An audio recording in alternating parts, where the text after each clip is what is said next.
Fala pessoal, tudo bem com vocês? Mais uma da CBF, hein?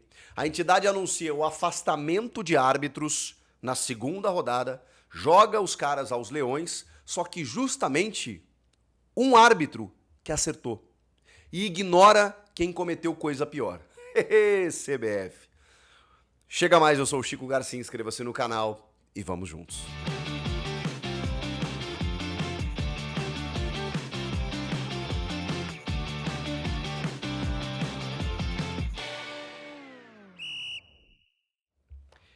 Gente, é sério, assim, eu não me canso de me surpreender com a CBF. A CBF consegue fazer tudo errado. Tudo errado. Eu já falei aqui com vocês, cara, na primeira rodada do ano passado aconteceu a mesmíssima coisa. 3 árbitros foram afastados na primeiríssima rodada. Só que depois, os erros continuaram acontecendo e se passaram 10, 15 rodadas e você não viu falar de afastamento. Foi acontecer lá na 30ª tanta rodada. Então qual é o critério? O que passa? O que passa essa medida para a equipe de arbitragem? Caramba, eu não posso errar. Porque se eu errar, eu vou ser fritado, jogado aos leões, e eu não estou aqui para defender a arbitragem, para dizer que eles não merecem punições até, ou sanções, ou cobranças, mas aprendizados. Eu defendo punições educativas. Não adianta nada. Você não dá estrutura para a arbitragem hoje, porque a CBF entende como um custo, e na minha opinião não é custo, é investimento, mas a CBF entende como custo, a arbitragem custa, não é prioridade, nunca foi da CBF resolver o problema, tá? E parabéns às federações e aos clubes que aclamaram o Edinaldo Rodrigues como chefe do futebol brasileiro, mesmo com tantas denúncias e coisas acontecendo aí. Pois é mais um que está lá no poder, preocupado com o poder e não em resolver o problema. Pois bem, ano passado, os caras foram simplesmente afastados, voltaram depois e continuaram cometendo os mesmos erros. Adianta você expor publicamente esses árbitros para gerar no mínimo uma tensão com os outros do tipo, caramba, eu não posso errar. Então os caras já entram pressionados, já tem técnicos e comissões técnicas ali à beira do campo, enchendo os caras, uma pressão gigantesca. Vocês acham que isso realmente colabora? Vocês querem resolver o problema ou vocês querem reclamar? Né? Vocês acham assim, errou contra o meu time, então eu quero mais é que se lasque. Mas você quer resolver o problema ou você quer fritar o cara? Então, enquanto a gente pensar dessa maneira, não vai resolver. Não vai resolver. E agora, assim como acontecera na primeira rodada do ano passado, na segunda rodada, a CBF anuncia o afastamento de 2 equipes de arbitragem. Já começa errado, porque nós tivemos erros em quase todos os jogos. Mas a CBF meio que sorteou. Tipo assim, essas 2 equipes de arbitragem aqui eu vou punir, eu vou expor, eu vou colocar o nome dos caras na fogueira e que se dane.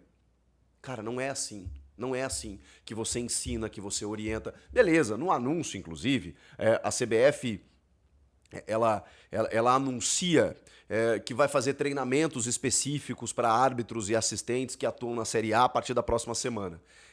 Esses profissionais, eles irão se apresentar no campo do Clube da Aeronáutica, no Centro de Excelência da Arbitragem Brasileira no Rio de Janeiro. Eles vão usar jogadores da base, dos clubes cariocas, para poder simular lances de arbitragem, e que isso faz parte do projeto de profissionalização da categoria. É uma cruzada aí do presidente da CBF, mas eu não estou vendo medidas na prática em relação a isso, tá? Vamos aguardar. Enfim, então vai ter um treinamento específico, uma reciclagem e tudo mais. Agora, vamos lá. As equipes que foram afastadas. A arbitragem de Sport e Palmeiras, tá? Que teve o Bruno Arleu de Araújo, que já foi afastado, já foi para a geladeira 150 vezes e voltou. Ensinaram para ele como que deve ser feito. Houve uma renovação para que a gente não dependesse mais de um árbitro que daqui a pouco realmente não tem condições de apitar, mas aí ele segue apitando na Série A como um dos principais do quadro. Tá bem, essas são questões. Os assistentes também, tá? Ele afastou todo mundo. Mas peraí, aquele erro ali, se é que eles afastaram pelo erro do pênalti marcado do Matheus Alexandre e no Rafael Veiga, ele é dos assistentes também? Por que eles colocam todo mundo no bolo? Porque ele não salva o árbitro, sendo que tem o VAR para isso? Sendo que tem um contato, eu acho que não foi pênalti, tá? Mas tem um contato, então a tendência é o VAR respeitar a decisão de campo. Aí, bom, pega o clamor popular, né? Aquela reclamação, bota esse nome aqui pra gente dar uma resposta. O Bruno Ardeu de Araújo, os assistentes Rodrigo Figueiredo Henrique, do Rio de Janeiro, e o Thiago Henrique Neto, também do Rio. O quarto árbitro, o Afro Rocha de Carvalho, da Paraíba. O VAR, Rodrigo Nunes de Sá, do Rio. E o AVAR de Hugo Carvalho Silva, do Rio. Tá, todo mundo, foi todo mundo. E aí, gente, agora vem o pior. A CBF afasta Marcelo de Lima Henrique, que apitou Internacional e Cruzeiro. Afasta ele, os assistentes Nailton Júnior de Souza e Renan Aguiar da Costa, todos do Ceará, o Marcelo também é do Ceará, da Federação Cearense, né? O quarto árbitro, Luciano da Silva Miranda, também do Ceará. O árbitro de vídeo, que é a árbitra, né? A Daiane Muniz, uma das principais do quadro, FIFA inclusive, e a assistente do VAR, a Amanda Matias. Afastaram todo mundo. Gente, a câmera de trás desse lance entre Inter e Cruzeiro, que é o lance da expulsão do Wesley, mostra que houve a falta. Está aqui um torcedor declarado do Grêmio, tá? Que não consegue dizer para você, a minha modéstia à parte, a minha honestidade intelectual não me deixa dizer que houve um erro ali naquele lance. Porque a câmera de trás mostra o Wesley sendo desequilibrado pelo Jonathan Jesus, que com a mão nas costas e a coxa no quadril do Wesley, desloca o jogador do Inter. Que, mesmo assim, chega na frente do Cássio, mas chega desequilibrado. Se ele chega na frente do Cássio desequilibrado, vocês imaginem se ele não tivesse sofrido a falta. Ele estaria inteiro na jogada. E aí o que caracteriza o dogso, que é a chance clara de gol, que foi interrompida. E a regra fala, interromper chance clara de gol fora da área com disputa de bola, mesmo que tenha disputa de bola, é cartão vermelho. Dentro da área seria um cartão amarelo, porque já tem a punição do pênalti. Fora da área é cartão vermelho. Gente, a arbitragem não errou. Nesse lance especificamente, e em outros lances também, o jogo não teve maiores problemas. Mas nesse lance especificamente, a arbitragem não errou. O Marcelo de Lima Henrique marcou no campo. Mesmo aos 54 anos, ele no campo marcou a infração. E o VAR referendou porque tem uma imagem de trás que mostra o contato, deslocando o cara. São lances muito finos, discutíveis, para a gente entender como erros grotescos, claros e óbvios que já aconteceram aos montes e a CBF nunca puniu e nunca resolveu. Então, nesses lances especificamente, que são lances bem questionáveis, a CBF resolve dar uma resposta para os clubes. Que patifaria! E aí eu pergunto, e o senhor Anderson Daronco, que fez uma pataquada na Neoquímica Arena no sábado, juntamente de toda a sua equipe, que anulou um gol legítimo do Corinthians, pelo menos um. O do Matheus Bidu, eu reconheço que tinha que ter sido anulado.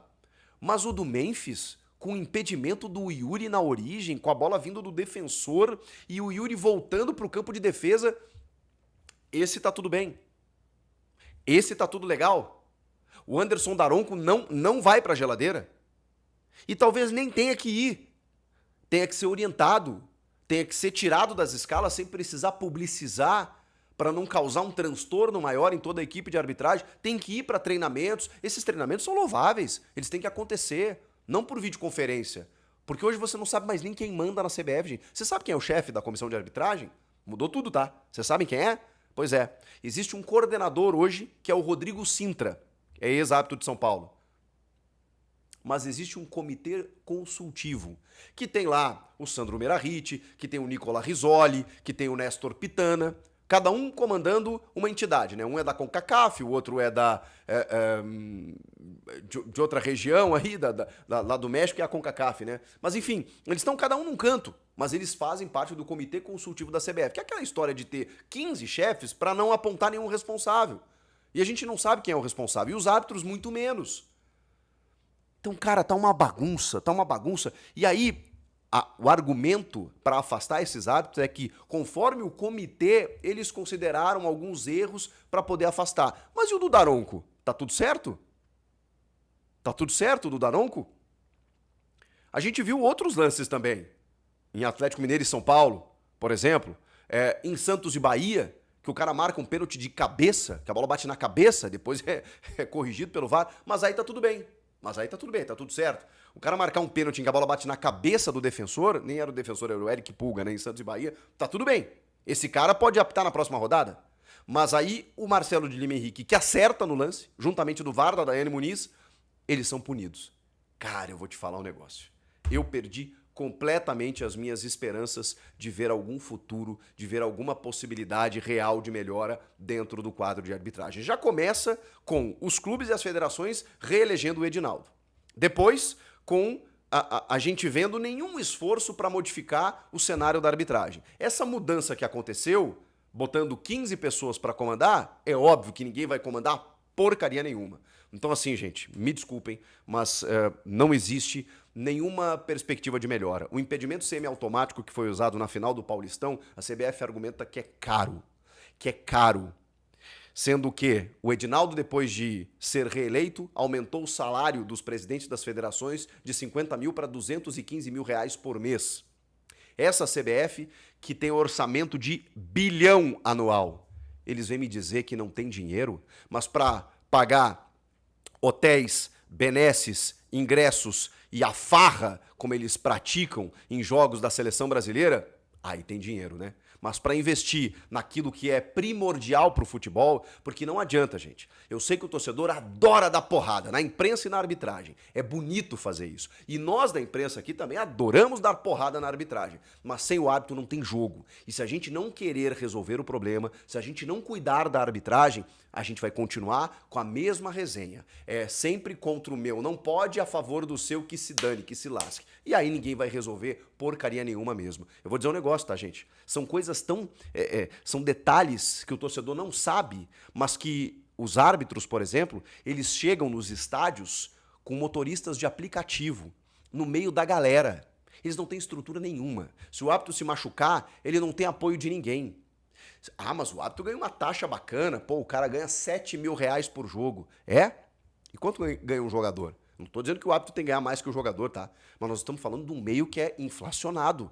E aí nós temos um árbitro que, por exemplo, no caso do Daronco, mora em Porto Alegre, recebe a escala 3, 4 dias antes, tem que pegar um avião para São Paulo, em que ele tem que pesquisar a passagem, ele tem que pesquisar o hotel, ele tem que fazer tudo sozinho. Se ele se lesiona nesse meio do caminho, ele não apita. Se ele não apita, ele não ganha. E se ele apitar 6 jogos no mês, ele vai ganhar, sei lá, 30 mil reais. Nossa, que baita salário, né? Realmente, para os padrões do Brasil, para o nosso país, com uma desigualdade social absurda, é um bom dinheiro. 30 mil. Só que desses 30 mil, ele tem que ter todo o custo sozinho. Com um nutricionista, com preparação física, com um médico, com pagamento de impostos, ele é um prestador de serviços e muitas vezes tem outra atividade, porque por lei o árbitro tem que ter outra atividade além da arbitragem, ele não pode viver da arbitragem. Sim, isso é lei no Brasil. É uma função ainda amadora. Pois bem, diante disso, o que sobra para o juiz? Ah não, ainda sobra um bom salário, ele deve viver aí com um líquido, uns 18 mil, 20 mil reais. Não tem um jogador no campo de jogo da Série A que receba menos de 100, 150. E olha, eu tô sendo muito generoso, porque a maioria hoje pratica o show do milhão. É 1 milhão, é 2 milhões, é 3 milhões, e eles são os artistas, tá tudo bem, mas vocês entendem a discrepância de um cara que define jogos e campeonatos? Que o cara chega lá, é por isso que muitas vezes eles chegam lá sem responsabilidade nenhuma. Porque eles sabem que eles estão ganhando muito menos do que esses caras. Eles não têm uma estrutura clínica, física, fisiológica de um clube que dá todo o aparato. Se o cara se machucar, ele continua recebendo. Ele chega no estádio com ônibus, com alimento, com isso, com aquilo, com apoio psicológico. O árbitro não tem nada disso, gente. E aí você que está do outro lado, daqui a pouco pode pensar, mas tem mais que se ferrar mesmo, esse cara me rouba, esse cara não sei o quê. Aí nós vamos resolver mesmo, entendeu? Se a gente não quiser ajudar, porque aí depois que a gente der tudo isso para os árbitros, se eles ainda errarem, aí a gente pode cobrar. Aí a gente pode cobrar. Porra, o cara recebe um salário fixo, o cara tem toda a estrutura de uma academia, o cara tem toda a preparação, o cara chega no clube com todo o aparato de segurança, o cara só tem que ter o trabalho de ir lá, calçar chuteiro, uniforme e apitar, que é como o jogador tem que fazer. E aí... E mesmo assim, quando o cara perde um lance, um gol, o jogador, a gente ainda, mas era difícil fazer esse gol, né? E ele só tem o trabalho de fazer isso, porque todo o resto o clube dá. E ainda ganha um salário estratosférico. Mas o árbitro a gente quer que se dane, a gente quer que se lasque, a gente quer que se ferre. Quando eles tiverem todo esse aparato, aí eu vou dizer, porra, o cara só se preocupa com apitar, só tem que saber a regra do jogo e nem isso o cara sabe fazer. Mas hoje, cara, eu fico constrangido. Eu também critico a arbitragem quando erra, porque a gente tem que comentar o que a gente está vendo. Hoje, o cenário da arbitragem atual é esse, não tem como a gente mudar. Então a gente faz a crítica pontual do lance, da interpretação, que os caras erram e acertam, tá tudo certo. Mas, cara, quando a gente olha pro todo, tem muita coisa errada. E a CBF não parece preocupada a mudar. O que vocês acham? Comenta aqui, inscreva-se no canal e eu volto na próxima. Tchau!